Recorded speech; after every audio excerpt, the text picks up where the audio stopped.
السلام علیکم دوستوں، امید ہے آپ سب خیریت سے ہوں گے۔ دوستوں، آج جو کہانی میں آپ کو سنانے جا رہا ہوں، اس کہانی کا پہلا حصہ میں آپ لوگوں کو سنا چکا ہوں، جس میں ہم نے سنا کہ امین نے اپنی باپ کی میت کے پاس بیٹھ کر ایک عجیب خواب دیکھا تھا، اور پھر وہ اپنے گھر کو چھوڑ کر چل پڑتا ہے، اور پھر اسے ایک پراسرار انسان ہم سفر ملتا ہے، اور پھر یہ دونوں کس طرح پراسرار طریقے سے سفر طے کر رہے ہوتے ہیں۔ آج اس کہانی کا دوسرا اور آخری حصہ پیش خدمت ہے، تو چلیے کہانی کی طرف بڑھتے ہیں۔ امین اور اعظم شہر میں داخل ہو گئے تھے۔ یہ شہر اس لحاظ سے بڑا عجیب و غریب تھا کہ وہاں کے ہر آدمی کے چہرے پر ایک عجیب سی اداسی چھائی ہوئی تھی۔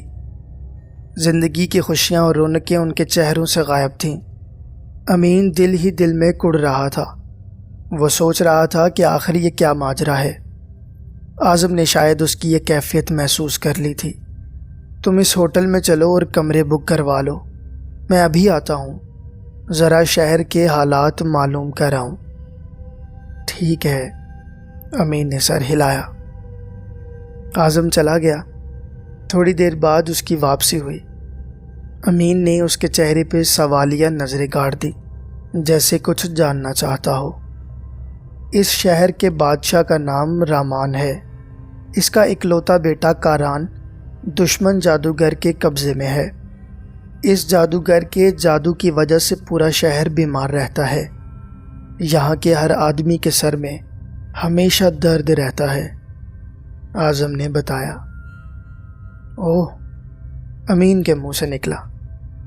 عجیب بات اور ہے، کیا تم سننا چاہو گے؟ اعظم نے کہا تو امین چونک پڑا۔ وہ کیا؟ اس نے بے تابی سے پوچھا۔ وہ یہ کہ بادشاہ کا بیٹا جو جادوگر کے قبضے میں ہے، وہ قبضہ صرف اس کے دماغ پہ ہے۔ مطلب جادوگر نے بادشاہ کے بیٹے کو اغوا نہیں کیا، بلکہ صرف اس کے دماغ پر قبضہ جمایا ہے۔ اب کاران اس جادوگر کا غلام ہے۔ اعظم نے نہیں سنائی۔ اس سے اس شریر جادوگر کا کیا مقصد ہو سکتا ہے؟ امین نے حیرت سے پوچھا۔ میرے خیال میں وہ بادشاہ کے جانشین یعنی اس کے بیٹے کو قابو میں کرنا چاہتا ہے، اور اسی کے ذریعے ہی وہ شہر کے لوگوں پر جادو کے گندے اثرات پھیلا رہا ہے، اعظم نے کہا۔ عجیب، بہت ہی عجیب، لیکن کیا اس کا کوئی توڑ بھی ہے؟ امین نے افسوس زدہ لہجے میں کہا۔ توڑ تو ہے، اور اسی توڑ کو کرتے کرتے کئی افراد اپنی جان سے بھی گزر چکے ہیں، اعظم نے ہونٹ بھینچتے ہوئے کہا۔ کیا کوئی خطرناک کام ہے؟ کوئی طلسم ہفت شکل قسم کا؟ امین نے پوچھا۔ ہاں، ایسا ہی سمجھ لو۔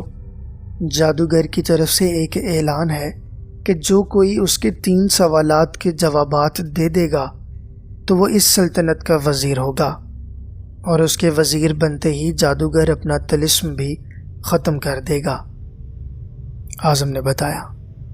وہ اچھا، لیکن وہ کس طرح کے سوالات ہوں گے؟ امین نے سوچتے ہوئے کہا۔ یہ اندازہ نہیں، سوال ہوتے تو جادوگر کی طرف سے ہیں، لیکن یہ سوال شہزادہ کاران پوچھتا ہے۔ یقینی بات ہے کہ وہ جادوگر سے ہدایات لیتا ہوگا، اعظم نے خیال ظاہر کیا۔ تو کیا خیال ہے؟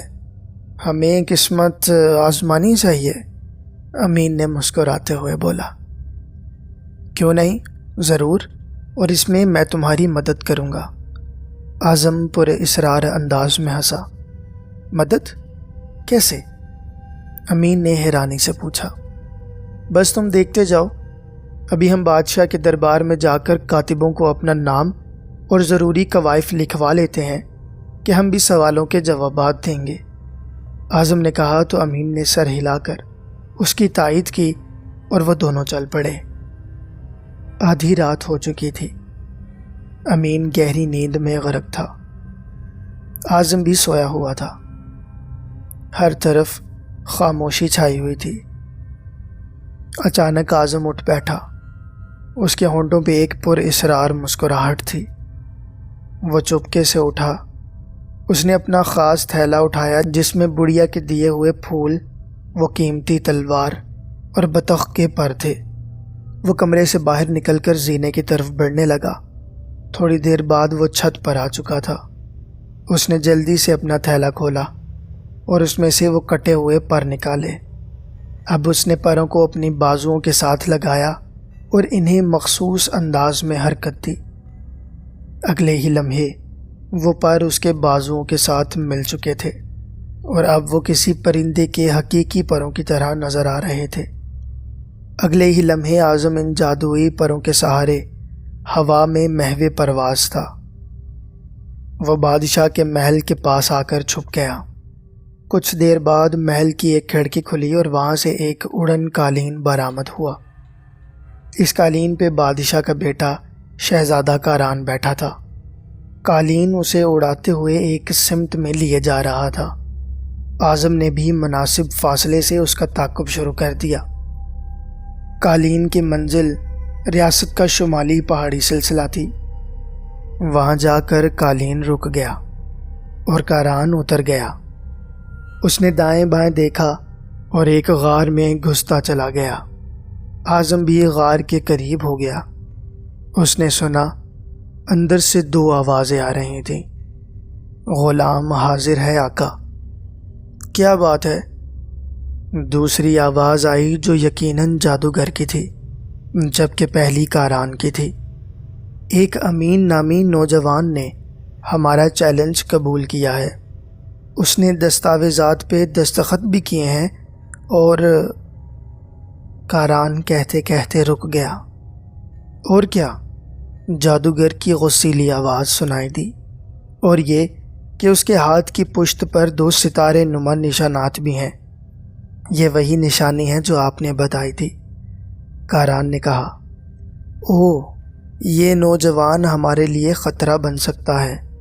میری معلومات کے مطابق اس پر خیر کا سایہ ہے اور خیر کی روشنی اس کی مدد کر رہی ہے۔ جادوگر کی تشویش زدہ آواز سنائی دی۔ تو پھر میرے لیے کیا حکم ہے؟ میں اس سے کیا سوال کروں؟ کاران نے پوچھا۔ تم مجھ سے پوچھنا کہ وہ یہ بتائے کہ تم اس وقت کیا سوچ رہے ہو، اور اس وقت تم اپنے ذہن میں اپنے جوتوں کے بارے میں سوچنا۔ مجھے یقین ہے وہ نہیں بتا پائے گا۔ جادوگر نے کہا تو اعظم کے چہرے پر مسکراہٹ پھیل گئی۔ اس نے فوراً واپسی کی راہ لی اور ہوٹل پہنچ کر اپنے بستر پر سو گیا۔ اگلی صبح جب امین مقابلے کے لیے جانے لگا تو اعظم نے کہا، دوست، رات میں نے ایک خواب دیکھا ہے اور میں اکثر سچے خواب ہی دیکھتا ہوں۔ اور وہ کیا ہے؟ امین نے پوچھا۔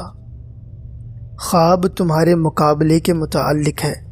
خواب یہ ہے کہ میں نے دیکھا کہ بادشاہ کا بیٹا تم سے پوچھے گا کہ تم یہ بتاؤ کہ وہ اس وقت کس چیز کے بارے میں سوچ رہا ہے، اور یاد رکھو کہ وہ اپنے جوتوں کے بارے میں سوچ رہا ہوگا۔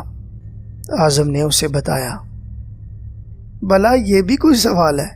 مجھے تو تم پہ ہنسی آ رہی ہے، امین نے اس کا مذاق اڑاتے ہوئے کہا، اور اعظم مسکرانے لگا۔ جب وہ محل میں پہنچا تو شہزادی کاران نے سوال کیا، نوجوان، یہ بتاؤ کہ میں اس وقت کس چیز کے بارے میں سوچ رہا ہوں۔ اس کے یہ الفاظ سن کر امین کا دماغ حیرت کی شدت سے گھومنے لگا۔ اس نے بڑی مشکل سے اپنی کیفیت پہ قابو پایا اور پرسکون آواز میں بولا، حضور، آپ اس وقت اپنے جوتوں کے بارے میں سوچ رہے ہیں۔ امین کا یہ جواب سن کر شہزادہ حیرت سے اچھل پڑا اور وہ غصے کے عالم میں اٹھ کھڑا ہوا۔ کاتبو، لکھو، یہ پہلا جواب درست ہے۔ کل یہ نوجوان دوسرے سوال کا جواب دینے آئے گا۔ کاران کی بات سن کر کاتبوں پر بھی سکتہ طاری ہو گیا۔ وہ چند لمحے تو پتھر کے بت بنے بیٹھے رہے، اس کے بعد وہ لکھنے لگے۔ ادھر نوجوان امین کا مارے خوشی کے چہرہ لال ہو رہا تھا۔ وہ خوش خوش ہوٹل میں واپس آ گیا۔ اگلی رات اعظم نے پہلے کی طرح کاران کا تعاقب کیا اور دوسرا سوال اور اس کا جواب بھی معلوم کر لیا۔ اگلی صبح اس نے امین کو وہ سوال و جواب بتا دیے کہ رات میں نے خواب میں دیکھا ہے۔ امین اب سمجھ گیا تھا کہ اعظم کے پاس پراسرار طاقت ہے، لہٰذا اس نے اس کا شکریہ ادا کیا اور محل کی طرف چل پڑا۔ تھوڑی دیر بعد وہ شہزادے کے سامنے تھا۔ ہاں نوجوان، یہ بتاؤ آج میں نے صبح اٹھ کر کس چیز کے بارے میں سوچا تھا؟ کاران نے سوال کیا۔ جناب علی، آپ نے آج صبح اپنے دستانوں کے بارے میں سوچا تھا، امین نے اعتماد سے جواب دیا، اور شہزادے کا رنگ اڑتا نظر آیا۔ اس نے کمزور سی آواز میں کہا، درست جواب۔ یہ کہہ کر وہ اٹھ کر کمرے میں چلا گیا۔ سب درباری بہت خوش ہو رہے تھے۔ تیسری رات بھی اعظم نے کاران کا پیچھا کیا۔ جادوگر کی غار کے قریب پہنچ کر وہ چھپ گیا۔ اندر سے بات چیت کی آواز آ رہی تھی۔ کل آخری سوال ہے آقا، کل اگر اس نے درست جواب دے دیا تو آپ میرے آقا نہیں رہیں گے۔ اس کی ایسی کی تیسی۔ کل تم اس سے پوچھنا کہ میں اس وقت جس چیز کے بارے میں سوچ رہا ہوں وہ ابھی اور اسی وقت میرے سامنے پیش کرو۔ اور میں کس چیز کا تصور کروں؟ کاران نے پوچھا۔ میرے سر کا، جادوگر نے کہا تو کاران کے چہرے پر خوف پھیل گیا۔ اس نے اجازت لی اور واپس محل کی طرف محو سفر ہو گیا۔ ادھر اعظم حرکت میں آ گیا۔ اس نے بڑیا والے 3 پھول نکال کر اپنے جسم پر پھیرے اور جادوگر کے سامنے آ گیا۔ جادوگر اسے دیکھ کر شیطانی انداز میں ہنسا اور کہا، آؤ خیر کی روشنی، تاکہ میں تمہیں اپنی اندھیری غار میں دھکیل سکوں۔ یہ کہہ کر اس نے اپنے ہاتھ کو مخصوص انداز میں حرکت دی اور اعظم کی طرف ہاتھوں کا جھٹکا۔ اس کے ہاتھ سے ایک تیز روشنی نکلی اور اعظم پہ پڑی، مگر اعظم کو تو کچھ نہ ہوا۔ یہ دیکھ کر جادوگر ششدر رہ گیا۔ اب اعظم نے اپنی خاص تلوار نکالی اور ایک ہی وار میں جادوگر کا سر تن سے جدا کر دیا۔ اب اس نے اس کا سر ایک بڑی سی بوری میں ڈالا اور واپس ہوٹل میں آ گیا۔ صبح اس نے امین سے کہا، آج کاران تم سے کوئی چیز مانگے گا، اور وہ چیز میں نے اس بوری میں رکھ دی ہے۔ اوہ اچھا، کیا میں اسے دیکھ سکتا ہوں؟ نہیں، ہرگز نہیں۔ اعظم نے سختی سے منع کر دیا تو امین کندھے اچکا کر رہ گیا۔ امین بوری اٹھائے محل جا پہنچا۔ شہزادے کاران نے سوال کیا، نوجوان، آج اس وقت میں جو چیز سوچ رہا ہوں اسے ابھی اور اسی وقت میرے حضور پیش کرو۔ امین کچھ دیر حیرت سے اسے دیکھتا رہا، پھر اس نے وہ بوری اس کے سامنے الٹ دی۔ اگلے ہی لمحے امین، شہزادہ اور سارے درباری خوف کے مارے اٹھ کھڑے ہوئے۔ ان کے سامنے جادوگر کا کٹا ہوا سر پڑا ہوا تھا۔ عین اسی وقت تیز جھمکا سا ہوا اور چاروں طرف دھواں پھیل گیا۔ تھوڑی دیر بعد دھواں چھٹا تو سب نے دیکھا شہزادہ کاران بے ہوش تھا۔ او شہزادے، کیا ہوا آپ کو؟ کئی آوازیں ابھریں۔ فوراً ہی شاہی طبیب آ گئے۔ انہوں نے شہزادے کا معائنہ کیا اور اسے ادویات دی۔ تھوڑی دیر بعد شہزادے کی آنکھ کھل گئی۔ اس نے حیرت سے دائیں بائیں دیکھا اور کہا، شکر ہے خدایا، اب میرے دماغ پہ وہ بوجھ نہیں ہے، لگتا ہے میں آزاد ہو گیا ہوں۔ وہ نوجوان امین کدھر ہے؟ اسے فوراً بلاؤ۔ شہزادے کے حکم پہ سبھی خادم بھاگے اور امین کو بلا لائے۔ امین کو دیکھ کر شہزادے نے مسکرا کر اسے گلے لگایا اور کہا، خوش آمدید ہمارے وزیر اعظم۔ یہ سنتے ہی چاروں طرف شادیانے بجنے لگے۔ جلد ہی یہ بات پوری سلطنت میں پھیل گئی۔ امین بھاگتا بھاگتا ہوٹل میں پہنچا اور اعظم کے کمرے میں جا گھسا تاکہ اسے یہ خوشخبری سنا سکے۔ آگے کا منظر بڑا ہی عجیب تھا۔ اعظم بیٹھا رو رہا تھا۔ دوست، کیا ہوا تمہیں؟ امین نے حیرت اور تشویش سے پوچھا۔ کچھ نہیں دوست، میں اب تم سے جدا ہونے لگا ہوں، اس لیے اداس ہوں۔ اپنا خیال رکھنا اور ہمیشہ ہمدردی اور نیکی کی صفات اپنائے رکھنا۔ میں اب چلا، الوداع دوست، الوداع۔ اعظم نے کہا اور پھر ایک عجیب کام ہوا۔